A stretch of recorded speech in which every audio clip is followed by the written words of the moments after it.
So welcome back guys to the Becoming Spiritual YouTube channel. I'm your host Baba, and today we are getting into alchemy. Now alchemy refers to transmutation of energy from one form to the other. It's much like how you'd have thermodynamics and you have energy being converted from potential energy to heat or to thermal to kinetic energy. It's all about changing either the nature, the charge, or the frequency of a particular energy, right? Or of energy. So it's very important, alchemy.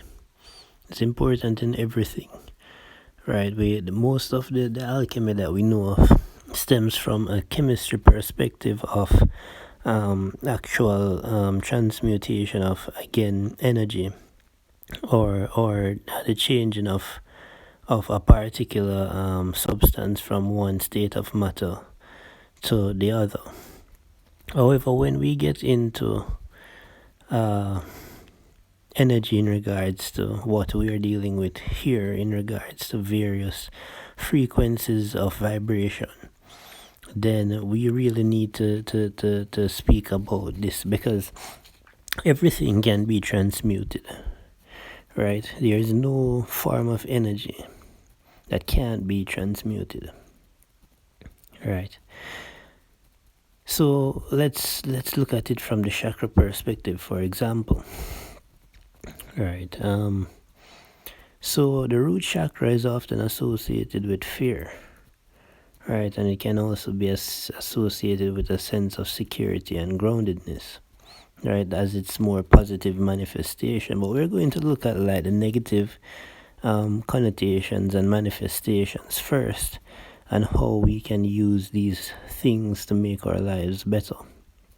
And this is important because in life things won't always go the way that you plan, right? And you'll have emotions that you will need to either change their frequency or completely change their nature in regards to ensuring that you're functioning on a balanced or at a balanced level and a more, healthy way of functioning.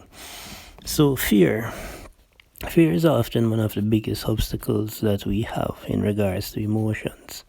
Fear can oftentimes, come from experience, meaning that we were either involved in some form of life-threatening situation at some point in our lives. It can come from even issues with finances. It can come from anything that threatens our basic needs, right? And it can also be an obstacle, right, in taking risks to actually making your life better, right? A person that has known home for most of their lives will find it hard, especially if there is no discomfort there, to go outside of what they know, outside of their comfort zone, because they're not sure what lies on the other side. But if they don't go, everything remains the same. So fear is one of those things. It's one of those emotions that you can't allow it to fester within you, because the more you think on what you fear, the more it actually inhibits you from going forward. So fear is one of those emotions that has to be placed behind you, in a figurative sense, right? It has to be what you use to push yourself forward. It can't be what is placed inside of you or in front of you that will hinder you. All right, a lot of us will have had encounters in life where we have had some form of either life-threatening situation, which is why working through the chakras from the Avatar perspective, that's Avatar the Last Airbender, in the video I shared on the community page, and it's also in the guideline to work through the chakras in one of my earlier videos as to how to balance the chakras. That's a very good way to go through the seven chakras, because it shows you how to actually um, release and balance the energy, right? But so you have done the releasing and the balancing of the energy, but now you will still encounter things in life, right, that you will have to transmute on a day-to-day basis. So that's really what we're getting into here. The next one is actually shame. Shame is more associated with the second chakra, or the sacral chakra, which is really one of our main generative chakras, right? It really keeps us, right? The generative chakra, or the second chakra, it really has to do with creativity, right? It has to do with sexuality, sensuality, healing, that kind of thing. Now, shame is often a result of doing something that you probably feel you shouldn't have done, or also encountering various types of abuse. Particularly sexual abuse can be one of those as well. And in transmuting, you'd have already been through the chakra work, so we're not really discussing that per se. But say that you have you woke up today, and you say you did something, right? Say you probably killed a cockroach, and you felt ashamed of killing the cockroach because of your perspective on life. Just as an example, I know how it sounds, right? But what is important in that is self-forgiveness. So in the realms of shame, it's important that one transmutes the energy as a form of pushing themselves to actually be their best version, right? So shame can be transmuted into being another major propellant for your best life, right? Because if you feel a particular way towards something, then with compassion for self, then you can utilize that energy to push yourself to say, this is my vision for my life. This is really what I want. And I'm going to use this energy to push myself to become my best version. Right? Guilt is another one. Guilt is often similar to shame, but it's often associated with the third chakra. And it's often about, doing something and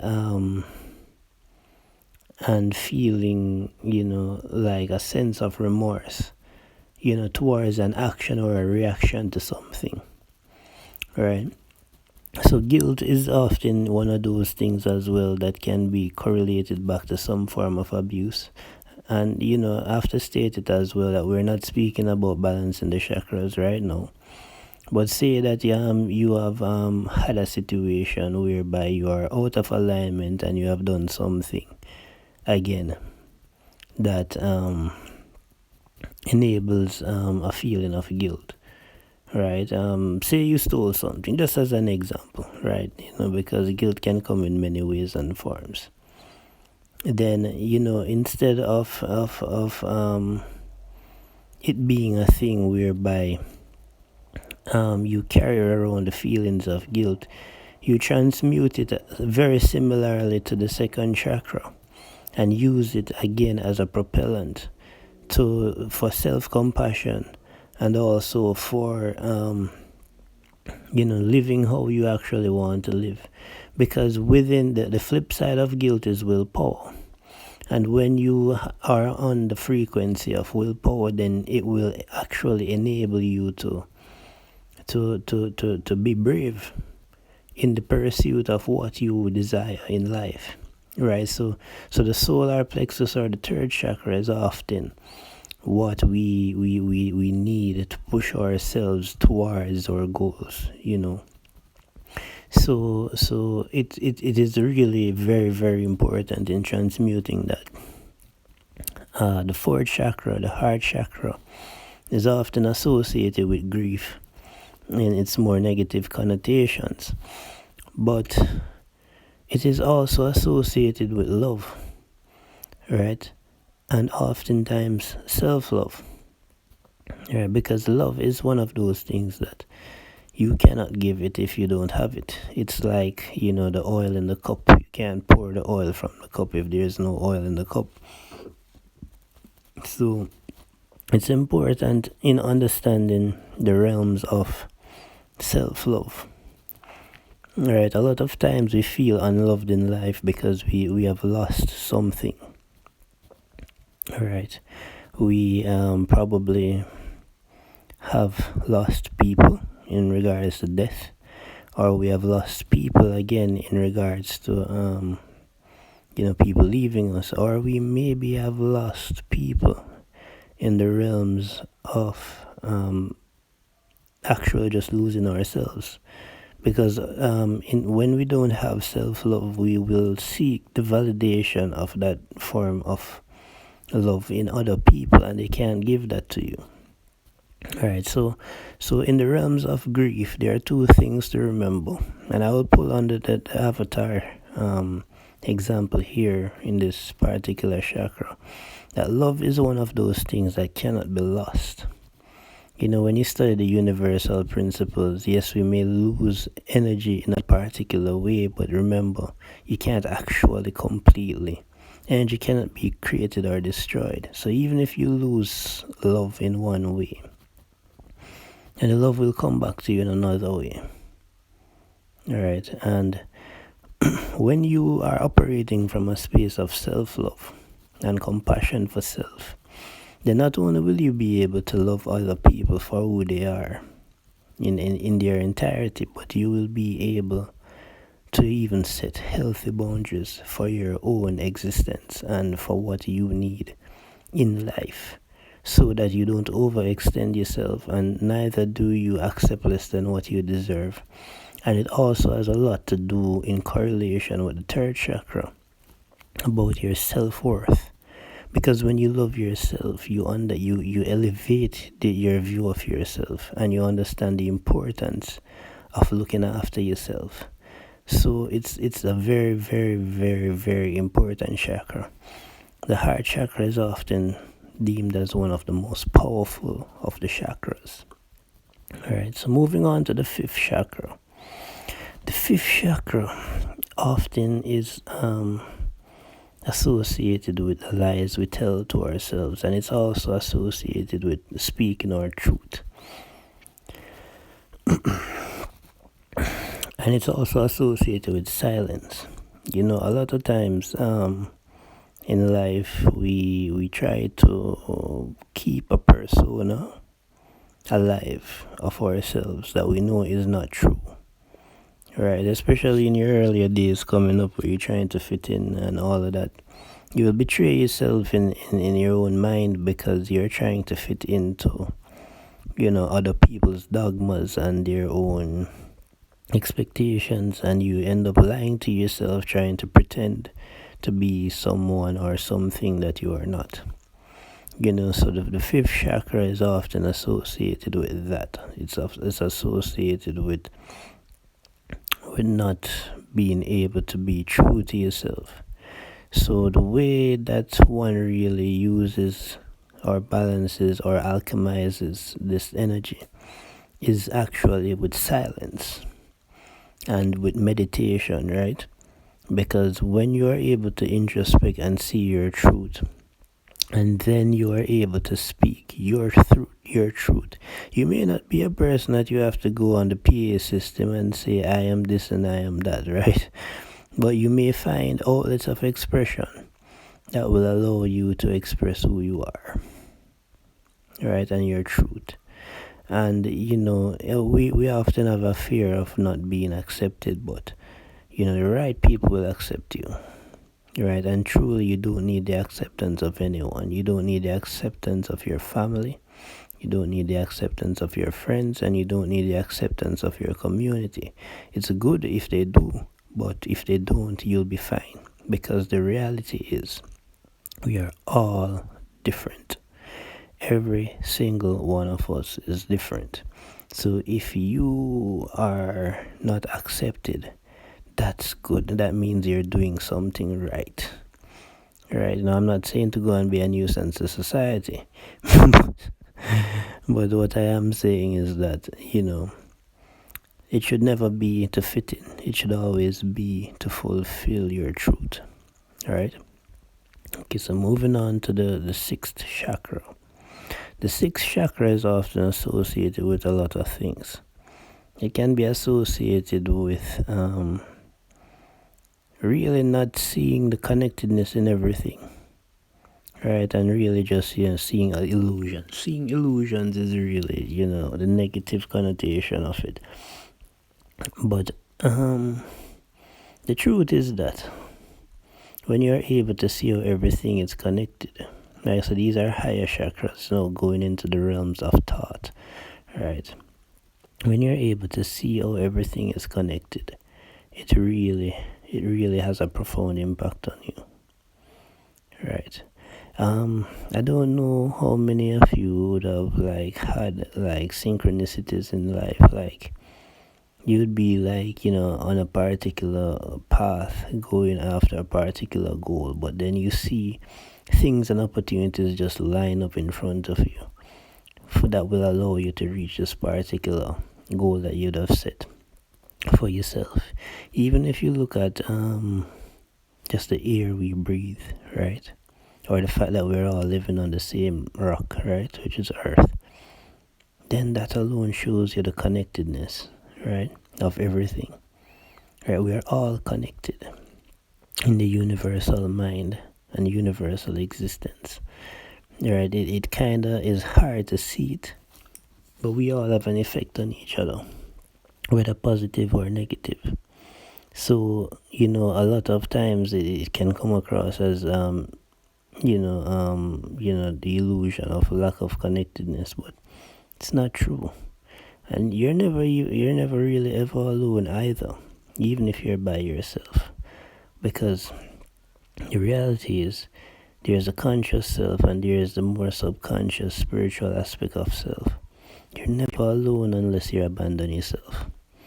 Alright, so that's another illusion, that we think that because we're alone, we're by ourselves. We are not. And within your DNA, all of your ancestors live, what you'd say, vicariously through you, in some sense. Because you contain all of their memories, their, even their lives that they lived. It's in your DNA, right? So there's no true being alone. And a lot of times, to find yourself, you will have to take yourself away from people, because people leave impressions on your energy, and everyone wants to tell you what to be and who you should be, but nobody knows who they are themselves. So don't fall into the trap of living to please others. Understand that we are all connected, but understand that even when you're by yourself, you're never alone. Okay. So the seventh chakra. The seventh chakra is often associated with attachment. Right. So it's attachment. And the attachment is actually the negative connotation, because when you look at it, attachment is a very, very, very bad thing. For example, you see people as you go through life in relationships that are not good for them, but because they'd have spent a certain amount of time or invested a certain amount of energy in the relationship, they fail to walk away from it. And a lot of times these toxic things result in one or both parties ending up 6 feet under, or just a cycle of abuse until something very bad happens to somebody. So attachment to anything is bad, and bad in the sense of it's a restrictive force, because in spirituality and duality, there is no such thing as good and bad per se. It's just positive and negative. But the truth is that in life, the less you're attached to anything, it's the better. Even when you love, though it creates a bond, you should love with a lack of attachment, because even at some point in life you both will be dead. Right? So there is always that reminder, right? That everything is temporary. So you should not be attached to anything at all. Right? Love, try to be your very best to love from a place of non-attachment, knowing that even that energy will soon be transformed into something else. Right? How many of us would have been in love with somebody when we were in like high school or early adulthood, and we probably were head over heels, and we thought that we were going to marry this person. But the reality of life is that it's a wheel that keeps on turning. There is no permanence to life, right? And even our existence on earth, there is no permanence to it. So we should always strive for a level of disattachment, I guess would be the right prefix, disattachment or unattachment, right, to everything in life, even to our own bodies, because the body itself is just a vessel, and eventually we will have to migrate from these particular vessels. All right, and then depending on well, I won't go into that in this video, but always strive to take your attachments and transmute them into the peace of knowing that nothing lasts forever, because there's a profound peace in understanding the value of the moment, and understanding the value of the time that you have now. Attachment, it kind of feeds into an illusion of infinity, and though infinity might exist in regards to the realm of that energy never dies, our experience here is very, very, very, very temporary. 60, 80, maybe 100 years. It's not a very long time.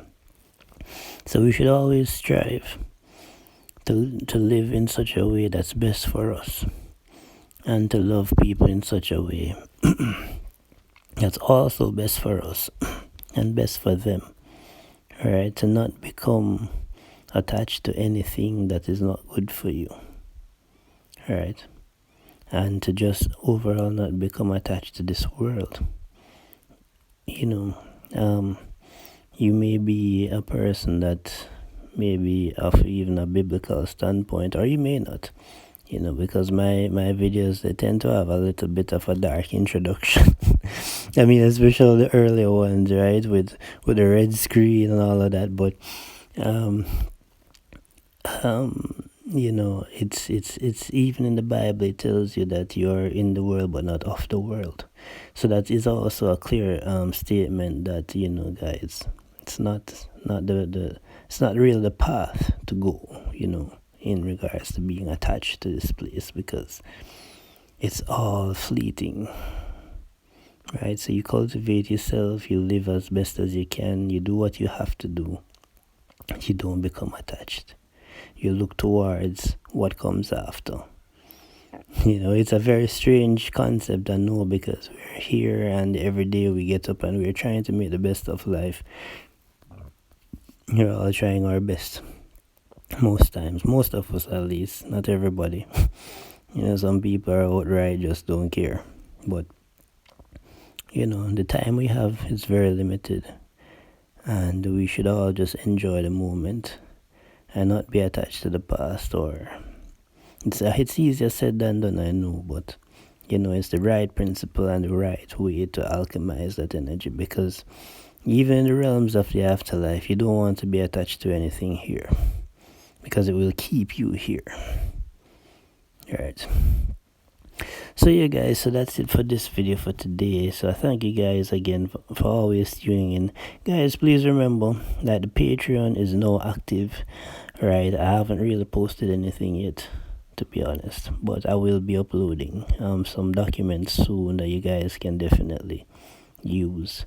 Right. I did unpublish my book, as I told you guys, but I will upload the PDF, right, so that you guys can have access to it.